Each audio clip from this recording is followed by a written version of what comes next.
It's Red Breakfast with Rob, Ciara and Laura.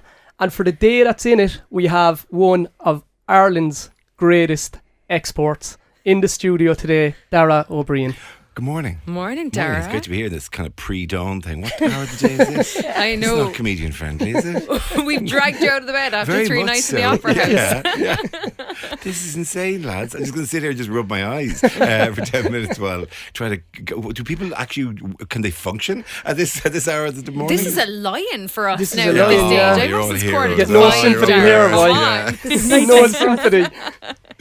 Dara, it's great to be back gigging again. Yeah, it is. It's really, really good. There was an initial moment when we started at the first ones. We did the show in November, and if you can imagine, November was very much people's first time out. And I did a behind the curtain welcome show here, completely welcome Dara O'Briain, and I walked out, and the applause was the weird kind of applause of, oh Jesus, this is actually happening. It was genuine sense of going, oh, we're genuinely doing this. Are we doing this? Are we in a room all together? So the novelty's sort of people got a bit more used to it, but it still feels there's a touch of I'm very close to lots of people right now. This guy. But people get used to it quickly enough. And we Gavin James in the other morning, and he was talking about the Opera House and just what a great venue it is for the audience and for people on stage, I suppose, for interacting as well. Yeah, and I like a chat. I do like an interaction. To a sort of frightening element to the audience. And I was going to tell you what some of them they've been too rude. The interaction. Sorry. So it is so it's you're quite close to them. There are rooms that are too high or too far away, or there's an orchestra pit or something. Yeah. But I can very much reach out and rustle the hair of the people in the front row of the Opera House, which makes it kind of fun. It's more difficult when you do like the Marquee. The Marquee, for example, is you. What do you do for a living? And somebody in the front row has to shout something back out. The Marquee stage is so high. I remember being at Laura Dance there, and somebody goes, "I can't see their feet. Can you see their feet?" Yeah, no one has made that complaint with me. No one has gone, it's okay, but unless you're really getting the full range of movement, you're not getting the full show. So, what the Marquee loses is that it gains in the sound of rain pitter-pattering on the tent roof, on a canvas roof for the entire game. We had one of them one year where it rained so heavily, by the end I was going, look, there's nothing there anymore outside. It's just us now. Everything has been washed away. We have to rebuild society now, okay? Just the 4,000 of us here. And you're coming back to the Marquee this June. back in June. Yeah, it's kind. Although I was told it's no longer in the same place. It's no longer that Mahon site has got. It's somewhere else. Somebody will tell me, obviously. All to be revealed. Okay, fine. I mean, at some point I'll be intercepted, presumably in a taxi from the airport to Mahon. Somebody will find me and go, no. You're just going to stand. You have to guess where Dara is. Live at the Marquee. Yeah, it's very much a flash mob thing now. Just show up. Yeah. Amazing. And Dara, you have a new quiz show. Did it start on Sunday? Oh, it's on 4? Sunday. Yeah. Honestly, we recorded that months ago. Okay. It's dead to you now. You did 3 days. I did 3 days in Glasgow like 6 months ago. Can't remember. Hope it was good. Yeah, I think it was, and they were nice. They were nice. But I vaguely remember 2 of the sets of contestants. But the worst thing you do press for it, they go, next week is going to be Clara, Bob, and Joe. How are they? And I'll go, they were lovely. I particularly loved Clara. Which ones were they? Counterpart they do? And how did they? You'll have to watch. You have to see. You'll have to watch to see how they did. Yeah, it's grand.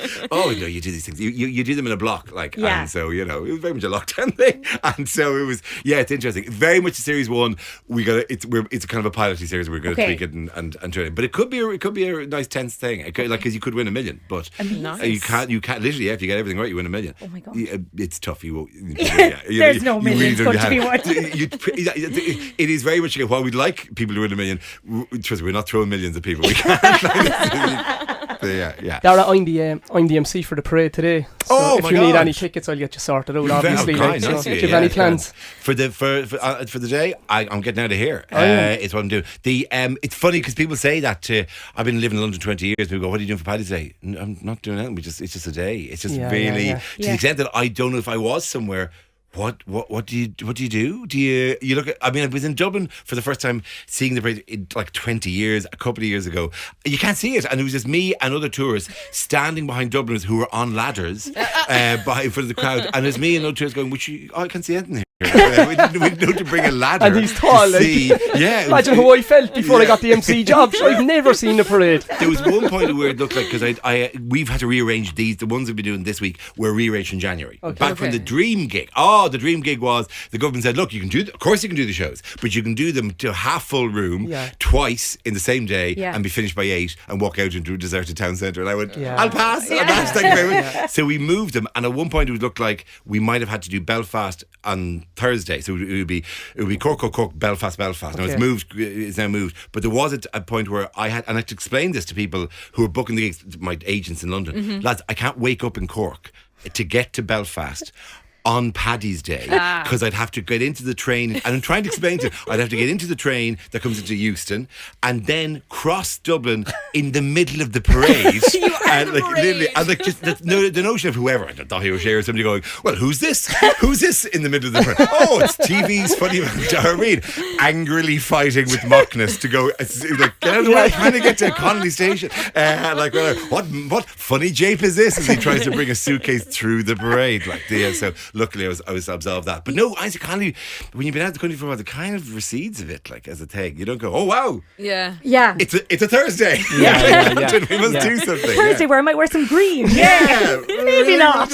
And I was on Ware, whatever the guy, the leading the parade in London once, and they asked me, and you kind of go, all right, look, I'll do it. You know, it's a sense of like, we'll all do it once. I'll do it once. Norton will do it once. We'll all do it once. And I felt like this is we'll do it. Like, cut to me literally crossing from one side of the road to the other, photos, holding babies, waving, but patting people on the heads. Like, I totally got into it. St. Patrick's Day hadn't a staff the waving whole at people. thing, like, with a wave in the trigger and everything. I am technically the longest living Grand Marshal of the Cork Parade. I haven't mentioned it before, but technically I'm 3 years. Let's dig into that. You're the longest living Grand Marshal. Why do the Grand Marshals die in mysterious circumstances? Of the Grand Marshal. It's 3 years my tenure has been like. Oh, fine, okay.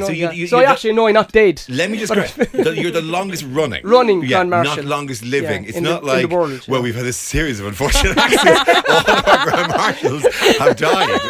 It's awful. You know, I mean, it's a risky gig, but it's like the Hunger Games. I mean, you will live on in glory if you do this well, but so many of them have been trampled by American bands and died while Grand Marshalling. It's an incredibly dangerous job. In fact, we have the 2 longest surviving Grand Marshals here in studio today. Oh my God! Only one can leave this room. Only one can survive. You're only finding this out now, Dara, but you're never leaving Red We might let you out for the Marquee, though. I know, right? Because that's where you get the name RedFM. I mean, because it's basically a blood-spattered fight dome that you create for Grand Marshals. They come in here and we all gather around the glass windows and stare.